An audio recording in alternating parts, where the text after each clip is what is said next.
Hello नमस्कार दोस्तों, एक बार फिर से स्वागत करते हैं आपकी आवाज न्यूज चैनल पर। दोस्तों आज हम बात करने वाले हैं कर्नाटक ओपिनियन पोल के बारे में। 2023 में कर्नाटक चुनाव हो सकते हैं। क्या 2023 में भारतीय जनता पार्टी अपनी सरकार कर्नाटक में बना पाएगी, या फिर कांग्रेस पार्टी अपना सरकार बनाएगी, या फिर जेडीएस अपनी सरकार बनाएगी? चलिए दोस्तों हम बात कर लेते हैं कर्नाटक की 224 सीटें और 30 जिलों के बारे में। चलिए दोस्तों हम जान लेते हैं एक करके सभी जिलों वाइज सीटों के बारे में। दोस्तों हम बात कर लेते हैं कर्नाटक की चिकमगलूर जिले की। चिकमगलूर में कुल 5 विधानसभा सीट है। 5 विधानसभा सीट में से 1 विधानसभा सीट भारतीय जनता पार्टी को मिल सकती है, 3 विधानसभा सीट कांग्रेस पार्टी को मिल सकती है, 1 विधानसभा सीट जेडीएस को मिल सकती है, 0 विधानसभा सीट अन्य के खाते में जा सकती है। दोस्तों हम बात कर लेते हैं कर्नाटक के चिकमगलूर की। चिकमगलूर में कुल 5 विधानसभा सीट है। 5 विधानसभा सीट में से 5 सीट भारतीय जनता पार्टी को मिल सकती है।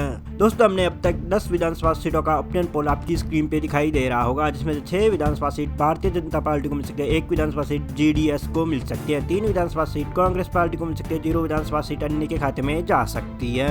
दोस्तों हम बात कर लेते हैं कर्नाटक की चामराजनगर की। चामराजनगर में कुल 4 विधानसभा सीट है। 4 विधानसभा सीट में से 2 विधानसभा सीट भारतीय जनता पार्टी को मिल सकती है, 1 विधानसभा सीट कांग्रेस पार्टी को मिल सकती है, 1 विधानसभा सीट जेडीएस को मिल सकती है, 0 विधानसभा सीट अन्य के खाते में जा सकती है। दोस्तों हम बात कर रहे हैं कोडडुग जिले की। कोडडुग में कुल 2 विधानसभा सीट है। 2 विधानसभा सीट में से 1 विधानसभा सीट भारतीय जनता पार्टी को मिल सकती है, 1 विधानसभा सीट कांग्रेस पार्टी के खाते में जा सकते हैं, 0 विधानसभा सीट जेडीएस को मिल सकती है, 0 विधानसभा सीट अन्य के खाते में जा सकती है। दोस्तों हमने कर्नाटक की 224 विधानसभा सीट में से 16 विधानसभा सीटों का ओपिनियन पोल आपकी स्क्रीन पे दिखाई दे रहा होगा, जिसमें से 9 विधानसभा सीट भारतीय जनता पार्टी को मिल सकती है, 2 विधानसभा सीट जेडीएस को मिल सकती है, 5 विधानसभा सीट कांग्रेस पार्टी को मिल सकती है, 0 विधानसभा सीट अन्य के खाते में जा सकती है। दोस्तों हम बात कर लेते हैं कर्नाटक की बेंगलुरु अर्बन की। बेंगलुरु अर्बन में कुल 4 विधानसभा सीट है। 4 विधानसभा सीट में से 4 ही सीट भारतीय जनता पार्टी के खाते में जा सकती है। दोस्तों हम बात कर लेते हैं कर्नाटक की बिदरी जिले की। बिदरी में कुल 6 विधानसभा सीट है। 6 विधानसभा सीट में से 3 विधानसभा सीट भारतीय जनता पार्टी को मिल सकती है, 3 विधानसभा सीट कांग्रेस पार्टी के खाते में जा सकती है, 0 विधानसभा सीट जेडीएस पार्टी को मिल सकती है, 0 विधानसभा सीट अन्य के खाते में जा सकती है। दोस्तों हमने कर्नाटक की 224 विधानसभा सीट में से 26 विधानसभा सीटों का ओपिनियन पोल आपकी स्क्रीन पे दिखाई दे रहा होगा, जिसमें से 16 विधानसभा सीट भारतीय जनता पार्टी को मिल सकती है, 8 विधानसभा सीट कांग्रेस पार्टी को मिल सकती है और 2 विधानसभा सीट जेडीएस को मिल सकते हैं, 0 विधानसभा सीट अन्य के खाते में जा सकती है। दोस्तों हम बात कर लेते हैं कर्नाटक की गदग जिले की। गदग में कुल 4 विधानसभा सीट है। 4 विधानसभा सीट में से 3 विधानसभा सीट भारतीय जनता पार्टी को मिल सकती है, 1 विधानसभा सीट कांग्रेस पार्टी को मिल सकती है, 0 विधानसभा सीट जेडीएस को मिल सकती है, 0 विधानसभा सीट अन्य के खाते में जा सकती है। दोस्तों हम बात कर लेते हैं कर्नाटक की यादगीर जिले की। यादगीर में कुल 4 विधानसभा सीट है। 4 विधानसभा सीट में से 2 विधानसभा सीट भारतीय जनता पार्टी को मिल सकती है, 1 विधानसभा सीट कांग्रेस पार्टी को मिल सकती है, 1 विधानसभा सीट जेडीएस को मिल सकती है, 0 विधानसभा सीट अन्य के खाते में जा सकती है। दोस्तों हमने कर्नाटक की 224 विधानसभा सीट में से 34 विधानसभा सीटों का ओपिनियन पोल आपकी स्क्रीन पे दिखाई दे रहा होगा, जिसमें से 21 विधानसभा सीट भारतीय जनता पार्टी को मिल सकती है, 10 विधानसभा सीट कांग्रेस पार्टी के खाते में जा सकती है, 3 विधानसभा सीट जेडीएस को मिल सकते हैं, 0 विधानसभा सीट अन्य के खाते में जा सकती है।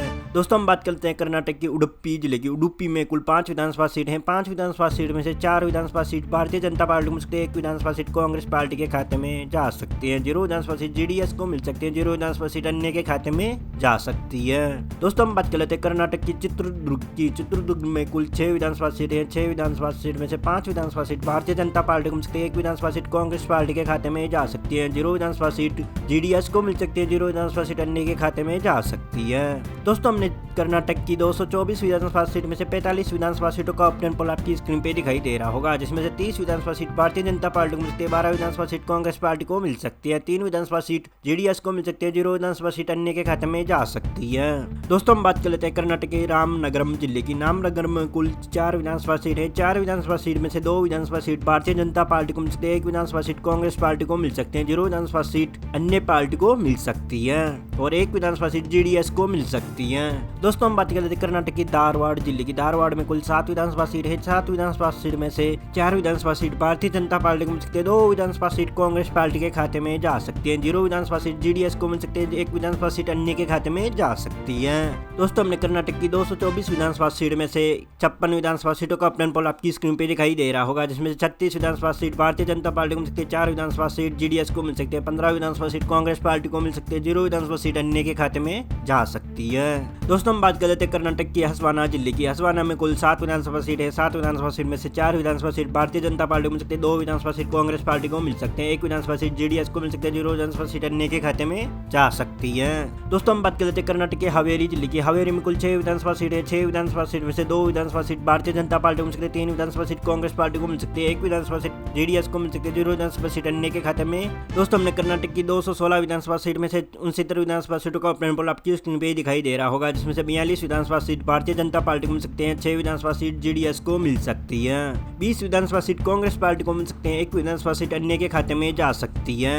दोस्तों हम बात कर लेते हैं कर्नाटक की कोलार जिले की। कोलार में कुल 6 विधानसभा सीट है। 6 विधानसभा सीट में से 5 विधानसभा सीट भारतीय जनता पार्टी को मिल सकते हैं, 1 विधानसभा सीट कांग्रेस पार्टी को मिल सकते हैं, 0 विधानसभा सीट जेडीएस को मिल सकते हैं, 0 विधानसभा सीट अन्य के खाते में जा सकती है।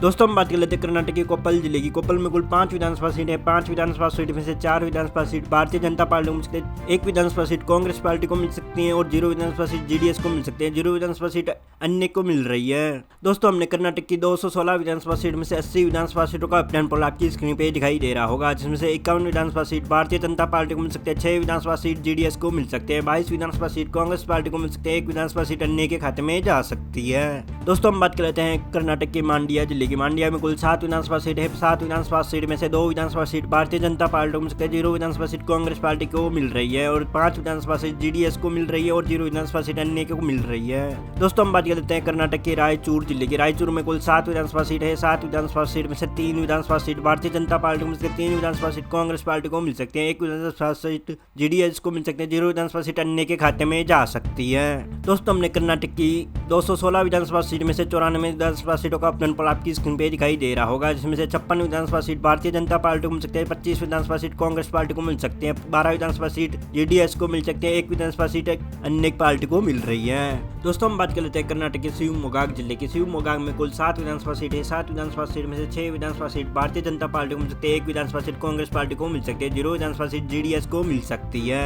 और 0 विधानसभा सीट अन्य पार्टी को मिल सकती है। दोस्तों हम बात कर लेते हैं कर्नाटक के उत्तर कन्नड़ जिले की। उत्तर कन्नड़ में कुल 6 विधानसभा सीट है। 6 विधानसभा सीट में से 3 विधानसभा सीट भारतीय जनता पार्टी को मिल सकते हैं, 2 विधानसभा सीट कांग्रेस पार्टी को मिल सकते हैं, 1 विधानसभा सीट जेडीएस को मिल सकते हैं, 0 विधानसभा सीट अन्य के खाते में जा सकती है।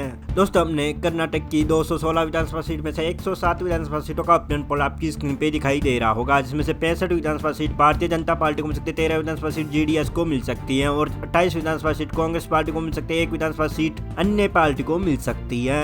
दोस्तों हम चर्चा कर लेते हैं कर्नाटक के बागलकोट जिले की। बागलकोट में कुल 7 विधानसभा सीट है। 7 विधानसभा सीट में से 6 विधानसभा सीट भारतीय जनता पार्टी को मिल सकते हैं, 1 विधानसभा सीट कांग्रेस पार्टी को मिल सकते हैं, 0 विधानसभा सीट जेडीएस को मिल सकते हैं, 0 विधानसभा सीट अन्य को मिल रही है। दोस्तों हम बात कर लेते हैं कर्नाटक की बीजापुर जिले की। बीजापुर में कुल 8 विधानसभा सीट है। 8 विधानसभा सीट में से 5 विधानसभा सीट भारतीय जनता पार्टी को मिल सकती है, 2 विधानसभा सीट कांग्रेस पार्टी को मिल सकती है, 1 विधानसभा सीट जेडीएस को मिल सकते हैं, 0 विधानसभा सीट अन्य पार्टी को मिल सकती है। दोस्तों हमने कर्नाटक की 216 विधानसभा सीट में से 122 विधानसभा सीटों का ऑपरेंट पोल आपकी स्क्रीन पे दिखाई दे रहा होगा, जिसमें से 76 विधानसभा सीट भारतीय जनता पार्टी को मिल सकते हैं और 14 विधानसभा सीट जेडीएस को मिल सकते हैं, 31 विधानसभा सीट कांग्रेस पार्टी को मिल सकती है, 1 विधानसभा सीट अन्य को मिल रही है। दोस्तों हम बात कर लेते हैं कर्नाटक की दक्षिणी कन्नड़ जिले की। दक्षिणी कन्नड़ में कुल 8 विधानसभा सीट है। 8 विधानसभा सीट में से भारतीय जनता पार्टी को मिल सकते हैं, 4 विधानसभा सीट कांग्रेस पार्टी को मिल सकते हैं, 2 विधानसभा सीट जेडीएस को मिल सकते हैं, 0 विधानसभा सीट अन्य के खाते में जा सकती है। दोस्तों हम बात करते हैं कर्नाटक की दावणगेरे जिले की। दावणगेरे में कुल 8 विधानसभा सीट है। 8 विधानसभा सीट में से 5 विधानसभा सीट भारतीय जनता पार्टी को मिल सकते हैं, 2 विधानसभा सीट कांग्रेस पार्टी को मिल सकती है, 1 विधानसभा सीट जेडीएस को मिल रही है और 0 विधानसभा सीट अन्य पार्टी को मिल रही है। दोस्तों हमने कर्नाटक की 216 विधानसभा सीट में से 138 विधानसभा सीटों का ऑपरेंट पोल आपकी स्क्रीन पे दिखाई दे रहा होगा, जिसमें से भारतीय जनता पार्टी को मिल सकते हैं 85 विधानसभा सीटें और 35 विधानसभा सीट कांग्रेस पार्टी को मिल सकते हैं, 17 विधानसभा सीट जेडीएस को मिल सकते हैं, 1 विधानसभा सीट अन्य पार्टी को मिल रही है। दोस्तों हम बात कर लेते हैं कर्नाटक के बेलारी जिले की। बेलारी में कुल 9 विधानसभा सीट है। 9 विधानसभा सीट में से 6 विधानसभा सीट भारतीय जनता पार्टी को मिल सकते हैं, 3 विधानसभा सीट कांग्रेस पार्टी को मिल सकते हैं, 0 विधानसभा सीट जेडीएस को मिल सकते हैं, 0 विधानसभा सीट अन्य के खाते में जा सकती है।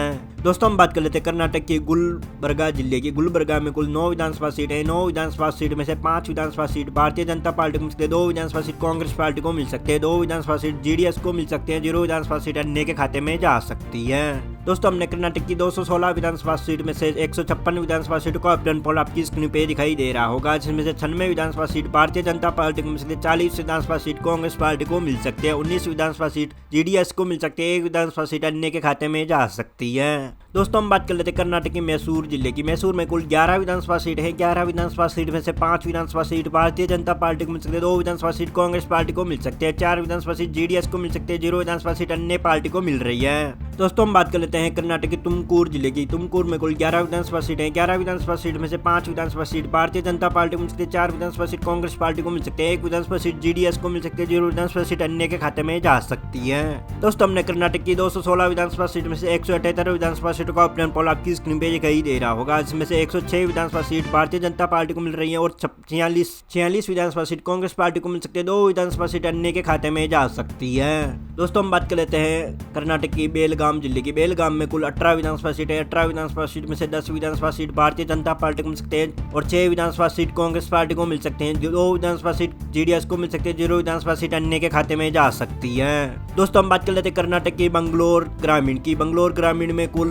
28 विधानसभा सीट है। 28 विधानसभा सीट में से 16 विधानसभा सीट भारतीय जनता पार्टी को मिल सकती है, 9 विधानसभा सीट कांग्रेस पार्टी को मिल सकती है और 2 विधानसभा सीट जेडीएस पार्टी को मिल सकती है, 1 विधानसभा सीट अन्य पार्टी को मिल सकती है। दोस्तों हमने कर्नाटक की 224 सीटों की हमने चर्चा कर ली है, जिसमें से 132 विधानसभा सीट भारतीय जनता पार्टी को मिल सकती है, 61 विधानसभा सीट कांग्रेस पार्टी को मिल सकती है, 28 विधानसभा सीट जेडीएस पार्टी को मिल सकते हैं, 3 विधानसभा सीट अन्य पार्टी को मिल सकती है। दोस्तों हमारे ओपिनियन पोल के मुताबिक कर्नाटक में भारतीय जनता पार्टी अपनी सरकार बना पाएगी। दोस्तों आपको क्या लगता है कर्नाटक में किस पार्टी का सीएम होना चाहिए, यह हमें कमेंट में जरूर बताइएगा। मिलते हैं अगले वीडियो में, तब तक के लिए जय हिंद, वंदे मातरम।